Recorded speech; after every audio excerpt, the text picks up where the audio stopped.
Hello students, मैं हूं अर्पिता और आप हैं मेरे YouTube channel grow with biology में। आज जो टॉपिक हम पढ़ने जा रहे हैं वो है रिकॉम्बिनेंट डीएनए टेक्नोलॉजी के कुछ multiple choice questions. Last part में हमने पार्ट 1 शेयर किया था जिसमें हमने 20 क्वेश्चंस ऑलरेडी सॉल्व कर रखा है और आज बढ़ते हैं अगले 20 के तरफ। तो 21 क्वेश्चन जो है वो रहा ये।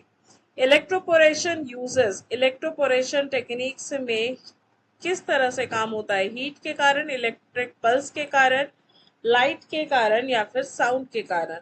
तो आंसर है ऑप्शन बी, क्योंकि इलेक्ट्रोपोरेशन इलेक्ट्रिक पल्सेस के ऊपर डिपेंडेंट है। जीन लाइब्रेरी क्या है? प्रोटीन का कलेक्शन, डीएनए फ्रैगमेंट का कलेक्शन, आरएनए सेट या लिपिड सेट? तो बहुत ही इजी है। जीन, क्योंकि जीन डीएनए में होता है इसलिए जीन लाइब्रेरी होता है डीएनए फ्रैगमेंट का कलेक्शन। जीनोमिक लाइब्रेरी में क्या कोडिंग रीजन्स होते हैं सिर्फ, कि एंटायर जीनोम होता है, कि आरएनए होता है, कि प्रोटीन? जीनोमिक लाइब्रेरी में सिर्फ और सिर्फ कोडिंग सीक्वेंस नहीं होते हैं, तो इसमें पूरे जीनोम को लाइब्रेरी बना लिया जाता है या पूरे जीनोम का लाइब्रेरी बना लिया जाता है। तो ऑप्शन होगा option B, entire genome. 24th question, C DNA library. तो सी डीएनए लाइब्रेरी में इंट्रॉन, एक्सॉन्स, लिपिड या प्रोटीन? तो सी डीएनए जब बनता है तो आपके सारे इंट्रॉन्स गायब हो जाते हैं, सिर्फ एक्सॉन्स ज्वाइन होते हैं, इसीलिए आपका C DNA library exons only में ही बनता है। तो ऑप्शन होगा option B.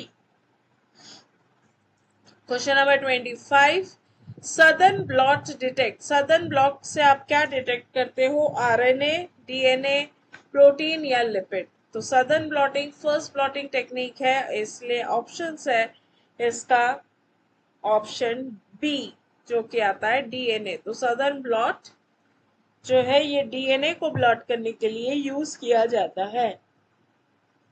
Northern blot northern blot use किया जाता है आरएनए को। याद रखने का इसी तरीका है, सबसे पहले साउथ से स्टार्ट करते हैं। ये नॉमेनक्लेचर भी साउथ वेस्ट ईस्ट ऐसा ही दिया गया है। तो ईस्ट में कुछ नहीं है।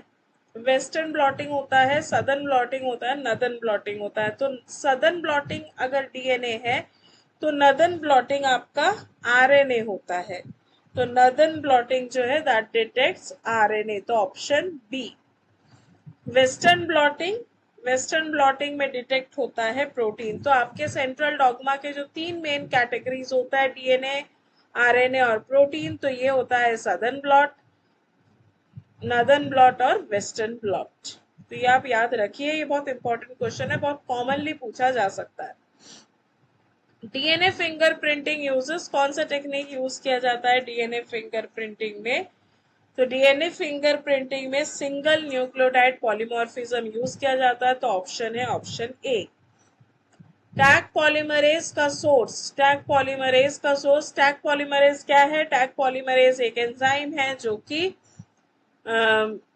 पीसीआर में यूज किया जाता है, और पीसीआर में ये इसलिए यूज किया जाता है क्योंकि ये हाई टेम्परेचर में भी सस्टेन करता है। ये एक पॉलीमरेज एंजाइम है जो कि हाई टेम्परेचर में जिंदा रहता है या प्रॉपरली फंक्शन करता है।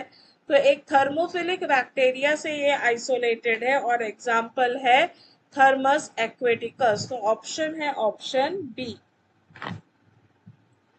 Annealing in PCR means, annealing मतलब जुड़ना, तो क्या होगा पीसीआर में? एनिलिंग मतलब primer binding.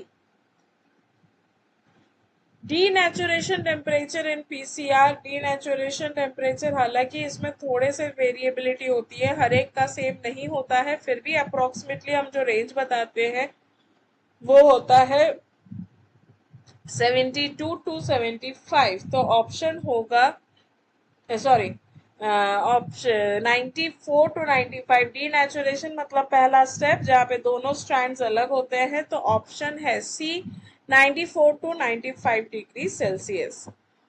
Question number 32, extension. यहाँ पे हम आगे बढ़ने की बात कर रहे हैं, तो यहाँ पे जो टेम्परेचर लगता है ये है 72 डिग्रीज, जहाँ पे बाइंड हो चुका है और बाइंड होने के बाद आगे धीरे धीरे बढ़ रहा है। Question number 33, cloning vector features. Cloning vector का सबसे इंपॉर्टेंट फीचर क्या है? ORI, मार्कर, रेस्ट्रिक्शन साइट या ऑल? तो आंसर आएगा ऑल, क्योंकि क्लोनिंग वेक्टर में ये सारा चीज होना बहुत जरूरी है। Question number 34, gene expression requires promoter, terminator, ribosome, binding site. तो सारे चीज चाहिए आपको। प्रमोटर चाहिए बाइंड होने के लिए, रिकॉग्निशन के लिए, आइडेंटिफिकेशन के लिए, टर्मिनेशन भी चाहिए, और साथ ही में राइबोसोम बाइंडिंग साइट भी चाहिए। Recombinant insulin produced in, recombinant insulin अब बैक्टीरिया में प्रोड्यूस किया जाता है ताकि ह्यूज स्केल में प्रोड्यूस होके आप सारे पेशेंट्स तक हम उसको as an injection in produce करवा सके।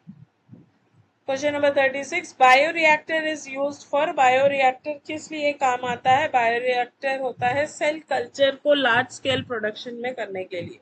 तो लार्ज स्केल कल्चर करने के लिए आप बायोरिएक्टर यूज करते हो।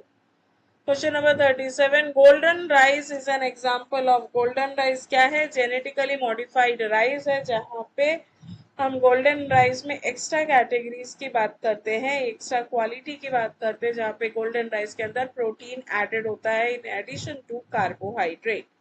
तो golden rice in as an example of GMO, genetically modified organism. Gene therapy treats. Gene therapy क्या करता है? जीन थेरेपी जेनेटिक ऑर्डर को ठीक कर सकता है, इन्फेक्शन, इंजुरी या ऑल। तो जीन थेरेपी सिर्फ और सिर्फ जेनेटिक डिसऑर्डर को ठीक कर सकता है, बाकी किसी को नहीं। तो ऑप्शन आएगा option A. Restriction enzyme EcoR1 cut site. तो EcoR1 का रिकॉग्निशन साइट होता है GAATTC। ये आपको याद होगा तो ही बनेगा, नहीं तो नहीं बन पाएगा। तो ऑप्शन है option A, GAATTC। Last question, vector capacity depends on. Vector की जो कैपेसिटी है वो किस पे डिपेंड करता है?